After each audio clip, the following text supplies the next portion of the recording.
అధికారాన్ని ఉపయోగించుకొని ప్రజాసేవకు ఎవరైతే పనిచేస్తారో, ఎవరైతే పార్టీ కోసం ఇంతవరకు పనిచేశారో వారిని పూర్తిగా గుర్తిస్తున్నాం. ఆ విషయం మీరు గుర్తుపెట్టుకోవాలి.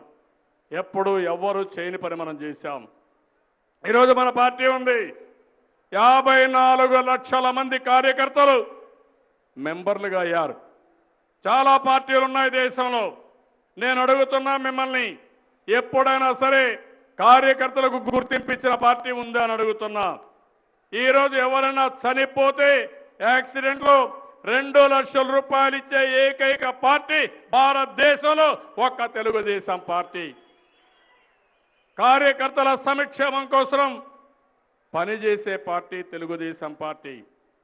మీ గౌరవాన్ని పెంచే పార్టీ తెలుగుదేశం పార్టీ. నేను అందుకనే మిమ్మల్ని అందరినీ కోరుతున్నా, ఇంకా మీలో సమర్థత పెంచుకోవాలి. శిక్షణ కార్యక్రమాలు పెట్టాం. దీనికి విధిగా హాజరు కావాల్సిన అవసరం ఉంది.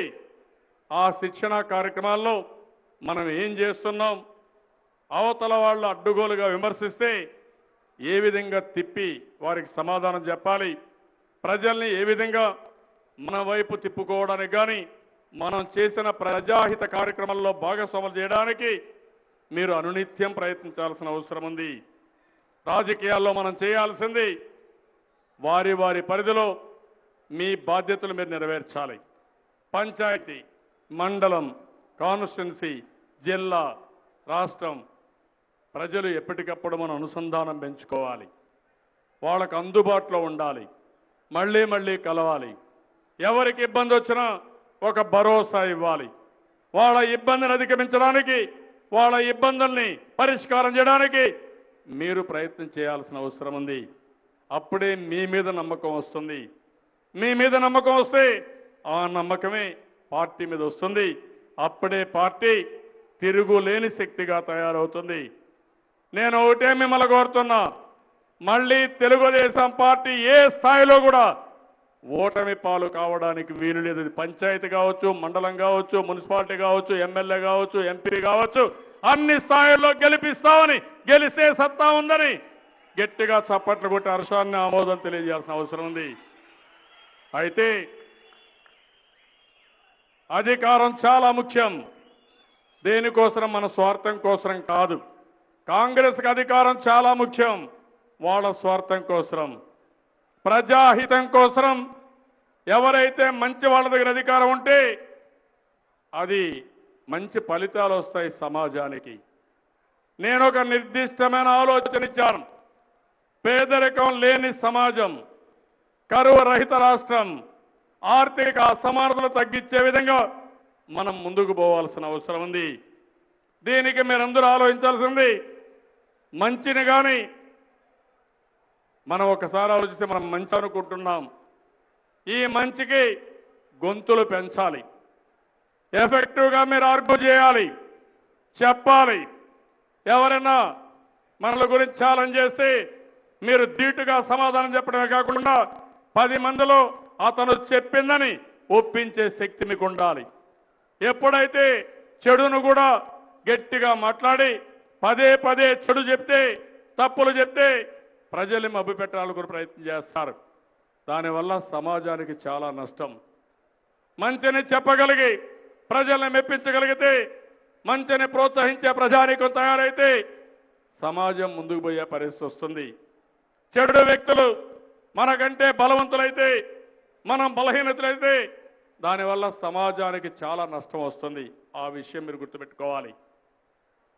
9 సంవత్సరాల్లో మనం కష్టపడ్డాం. 10 సంవత్సరాల్లో రాష్ట్రం ఇబ్బంది పడింది. మళ్ళీ ఈరోజు అన్ని సమస్యల్ని పరిష్కారం చేసి ఈరోజు మీరు చూస్తే 2 ఏళ్లలోనే ఇన్ని కష్టాలున్నా మనం ముందుకు పోయే పరిస్థితి వచ్చింది. దీనికి మహానాడు ఒక స్ఫూర్తి కావాలని చెప్పి కోరుకుంటున్నా. 3 రోజులు ఇక్కడ ఉంటున్నారు. ఈ 3 రోజుల్లో చాలా స్పష్టంగా దశ దిశ నిర్దేశించుకోవాలి. పార్టీ కార్యకర్తలకు ఏం చేయాలి, ఏం చేశాం, ఈ రాష్ట్రంలో తెలుగుదేశం పార్టీ అభివృద్ధి కార్యక్రమాలు, సంక్షేమ కార్యక్రమాలు ఏం చేస్తున్నాం, ఇంకా ఏం చేయాలి, దీన్ని ప్రజల్లోకి ఎట్టు తీసుకుపోవాలి, ఇవన్నీ కూడా సక్రమంగా అమలు చేయాలంటే ఎక్కడైనా అవకతవకలు జరుగుతున్నాయా, దాన్ని ఏ విధంగా అరికట్టాలి. తెలంగాణ రాష్ట్రంలో ప్రజాహితం కోసం ప్రజలకు సహకరించే పరిస్థితి ఉండాలి. అపోజిషన్గా అనునిత్యం ప్రజల్లో ఉండాలి, పోరాటాలు చేయాలి, అంకితమైన భావంతో ముందుకు పోవాల్సిన అవసరం ఉంది. ఒక విధంగా ఆలోచిస్తే తెలంగాణ నాకు కూడా బాధేస్తుంది. పోయినసారి 10 సంవత్సరాలు మనం అపోజిషన్లో ఉన్నాం. కనీసం ఆంధ్రప్రదేశ్లో మళ్ళీ ప్రజలకు సేవ చేసే అవకాశం వచ్చింది. తెలంగాణలో 12 సంవత్సరాల నుంచి ఇప్పుడు అపోజిషన్లో ఉండే పరిస్థితికి వచ్చారు. ఆ విషయం కూడా మనం గుర్తుపెట్టుకోవాల్సిన అవసరం ఉంది. అందుకని ఇంకో పక్కన చూస్తే లా అండ్ ఆర్డర్ కూడా చాలా ముఖ్యం. కొంతమంది లా అండ్ ఆర్డర్ని వారి చేతుల్లోకి తీసుకోవాలని చూస్తున్నారు. మొన్నే మీరు చూశారు, ఈస్ట్ గోదావరి జిల్లాలో తునిలో కాపుల కోసం ఉద్యమాలు చేస్తే మనం కూడా చెప్పాం, హామీ ఇచ్చాం.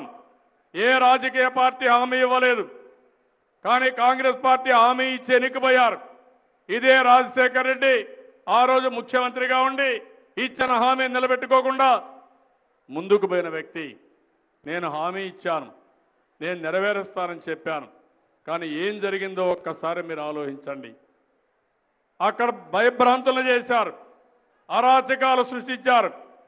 ప్రజలంతా, రాష్ట్రం అంతా కూడా భయపడే విధంగా ఒక ట్రైన్ని తగలబెట్టారంటే ఎంత దుర్మార్గమో మీరు ఒక్కసారి ఆలోచించాల్సిన అవసరం ఉంది. ఎప్పుడు కూడా ఈస్ట్ గోదావరిలో, వెస్ట్ గోదావరిలో దుర్మార్గమైన కార్యక్రమాలు చేయరు, ఎప్పుడు కూడా వైలెన్స్ చేయరు. ఆ వైలెన్స్ చేసి ఒకే ఒక వ్యక్తి రాష్ట్రంలో వైఎస్ఆర్ కుటుంబం, జగన్మోహన్ రెడ్డి తప్ప వేరే వాళ్ళు లేరని చెప్పి కూడా నేను మీకు తెలియజేస్తున్నా. నేను ఈరోజు చెప్పడం కాదు, ఆ రోజు నేను సీఎంగా ఉన్నప్పుడే చెప్పాను. సూట్ కేసు బాంబు పెట్టినప్పుడే ఆ రోజే అసెంబ్లీలో చెప్పా. అదే మరిగా ఆ రోజు పరిటాల రవీంద్రని చంపినప్పుడు అసెంబ్లీలో రాజశేఖర రెడ్డి నిలదీసింది నేనే నిలదీశాను. ఇది ప్రభుత్వ హత్య తప్ప ఇది ఇంకోటి కాదని ఆ రోజు చెప్పాను. మొన్న కూడా అలాంటి సంస్కృతి ఎవరికైనా ఉందంటే ఒక్క జగన్మోహన్ రెడ్డి, వైఎస్ఆర్ కుటుంబానికి తప్ప ఇంకొకరికి లేదని చెప్పి కూడా నేను మీకు తెలియజేస్తున్నా. కడపలో కూడా అది లేదు. కానీ వీళ్ళకు ఒక నేర చరిత్ర ఏర్పాటు చేసుకున్నారు. ఆ నేర చరిత్ర ఈ ప్రభుత్వాన్ని కానీ ప్రజలను కానీ భయభ్రాంతులు చేయాలనుకుంటున్నారు. నేను ఒకటే హామీ ఇస్తున్నా, చాలా మందిని చూశాం కానీ ఎప్పుడూ నేను భయపడను. ప్రజల ప్రాణాలు కాపాడడానికి, ప్రజల అభివృద్ధి కోసం అవసరమైతే నా ప్రాణాలు కూడా లెక్క పెట్టుకోను తప్ప ఎప్పుడు రాజీ పడే పరిస్థితి ఉండదని చెప్పి మరొకసారి మీకు తెలియజేస్తున్నా. కాబట్టి ఈ మహానాడులో మనం ఇంకా చాలా విషయాలు మాట్లాడుకుంటున్నాం. నేను కూడా ఒక పిలుపిచ్చాను. ఆ పిలుపు ప్రకారం రాజకీయాల్లో ఉండే ప్రతి ఒక్కరు కూడా ఆలోచించాలి. రాష్ట్రం కష్టాల్లో ఉంది, మీరు కూడా సహకరించండి. అందరూ అభివృద్ధికి దోహదం చేయండి. అందరం కలిసి అభివృద్ధి చేద్దాం. ఇప్పుడు కానీ రాజకీయాలుంటే ఇబ్బంది పడతామని నేను ఒక పిలిపిస్తే చాలామంది సహకరిస్తామని ముందుకు వచ్చారు. వారికి కూడా మనస్ఫూర్తిగా అభినందన తెలియజేస్తున్నా. నేను మిమ్మల్ని అందరినీ ఒకటే కోరుతున్నా. నేను కూడా మీకు అందరికీ పిలిపించాను. రాష్ట్ర ప్రయోజనాల కోసం, దీర్ఘకాలిక ప్రయోజనాల కోసం, ఆంధ్రప్రదేశ్ రాష్ట్రాన్ని ముందుకు తీసుకుపోవడం కోసం, ప్రజల కష్టాలు తీర్చడం కోసం ఎవరైనా వస్తే కలిసి పనిచేసేది నేర్చుకుందాం. అందరం కలిసి పనిచేద్దాం. అదే సమయంలో తెలుగుదేశం పార్టీ జెండా మోసిన ఏ కార్యకర్తకి అన్యాయం జరగదని మరొక్కసారి హామీ ఇస్తున్నా. బలం ఉండాలి, అనునిత్యం బలపడాలి. శాశ్వతంగా అధికారంలో ఉంటూ దీర్ఘకాలిక ప్రణాళికలు తయారు చేసుకుని రాష్ట్రాన్ని అగ్ర రాష్ట్రంగా తయారు చేయడమే కాకుండా జాతిని అగ్రజాతిగా తయారు చేయడానికి ముందుకు పోవాల్సిన అవసరం ఉంది. నేనేదో దీనికోసమే ఆలోచించడం లేదు.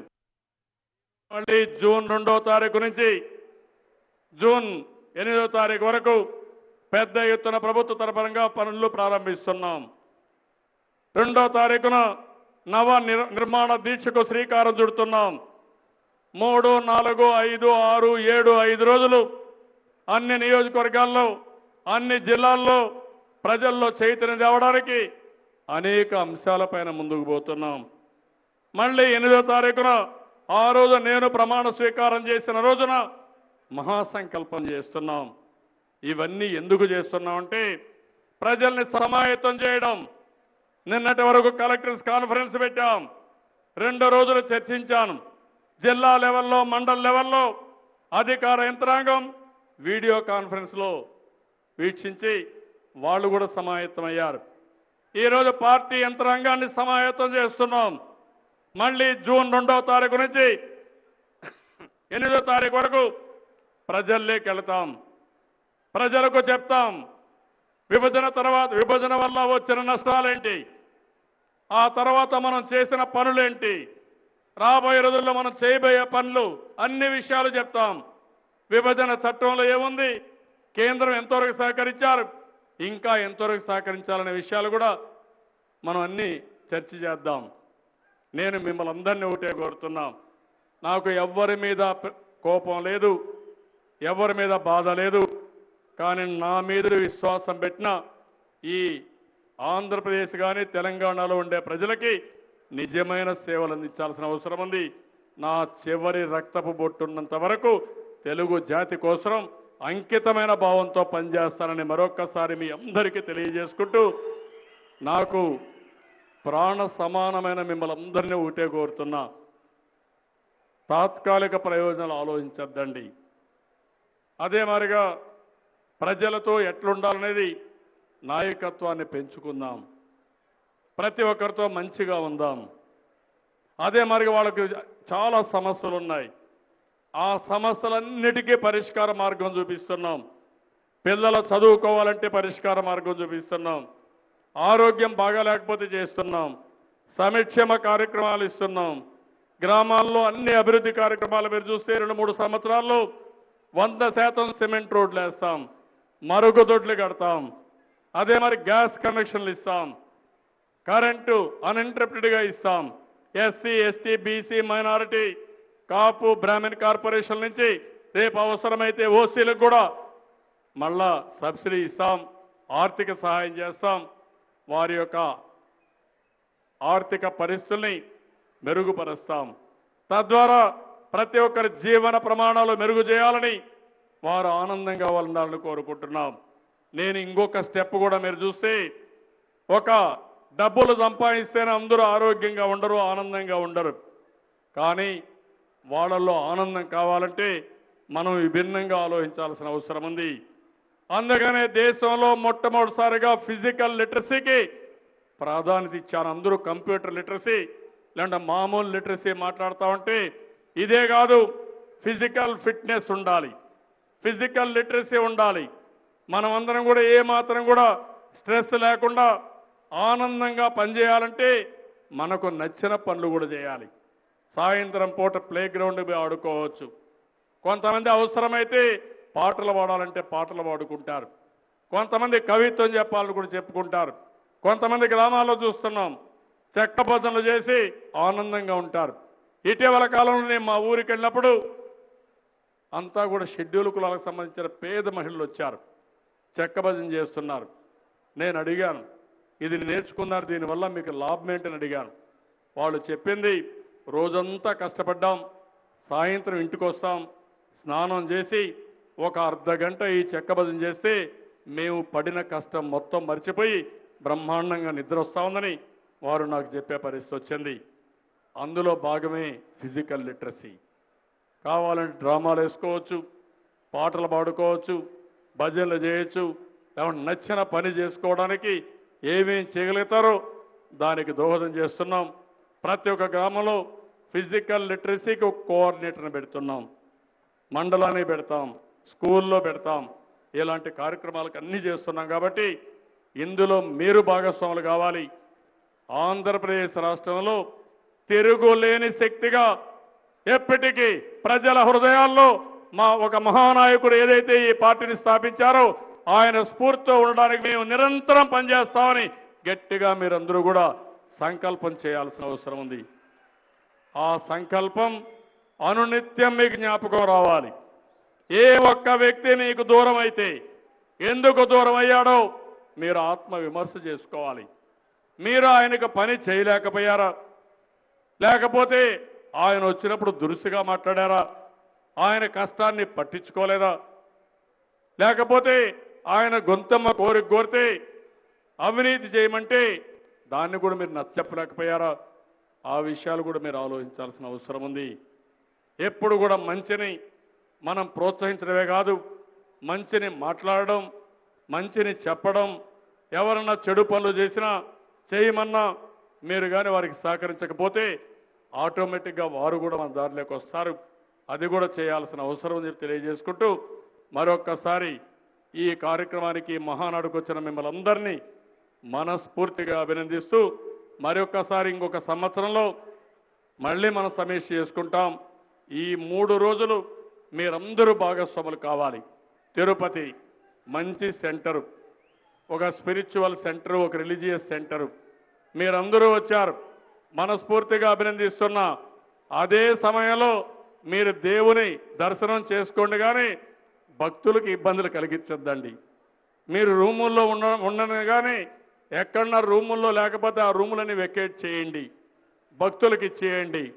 ఎందుకంటే భక్తులు ఎప్పుడూ వస్తూ ఉంటారు. అలాంటి భక్తులకు కూడా ఇబ్బంది కలిగిస్తే మనకు కూడా చెడ్డ పేరు వస్తుంది. వెంకటేశ్వర స్వామి పవిత్రత కాపాడింది మొట్టమొదటిసారిగా మన నాయకుడు ఎన్టీ రామారావు గారు. ఆ తర్వాత ఆ సాంప్రదాయాన్ని కొనసాగిస్తుంది, నేను కొనసాగిస్తున్నా. దయచేసి దీనికి కూడా అందరూ సహకరించవలసిందిగా మరొక్కసారి కోరుకుంటూ అందరికీ నమస్కారాలు. జై హింద్, జై తెలుగుదేశం.